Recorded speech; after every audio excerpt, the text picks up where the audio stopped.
বাংলাদেশি পর্যটক সহকারে ২৭টি দেশের পর্যটক সে জায়গায় ছিলেন। সময়ে যে দুর্ঘটনাটা হয়েছে সেই সময় আসলে আমাদের কিন্তু ওই রাস্তাটা ক্রস করার কথা ছিল। কারণ প্রথমে ধন্যবাদ জানাবো আমার সাংবাদিক ভাই বোনেরা, আপনারা অনেক কষ্ট করে এখানে উপস্থিত হয়েছেন এবং আপনারা সময় দিয়েছেন।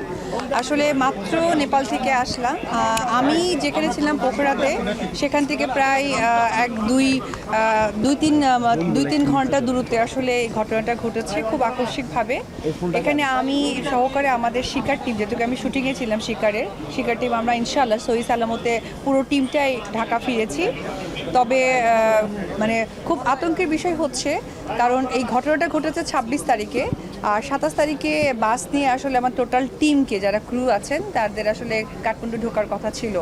তো অ্যাকচুয়ালি যে সময়ে যে দুর্ঘটনাটা হয়েছে সেই সময় আসলে আমাদের কিন্তু ওই রাস্তাটা ক্রস করার কথা ছিল। কারণ এটা হয়েছে মনে হয় 10টা বা সকাল 10টা 11টার এরকম মাঝামাঝিতে।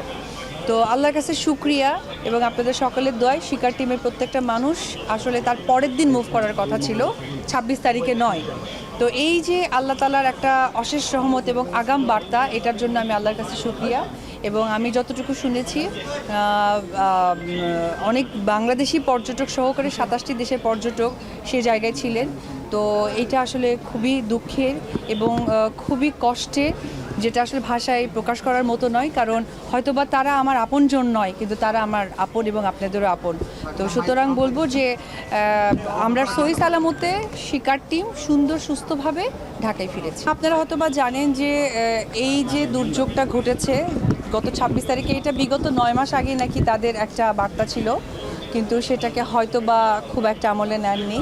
এবং এই সপ্তাহের মধ্যেই কিন্তু আবার আর একটা দুর্যোগের ঘটনা এরকম আভাস তারা পাচ্ছেন।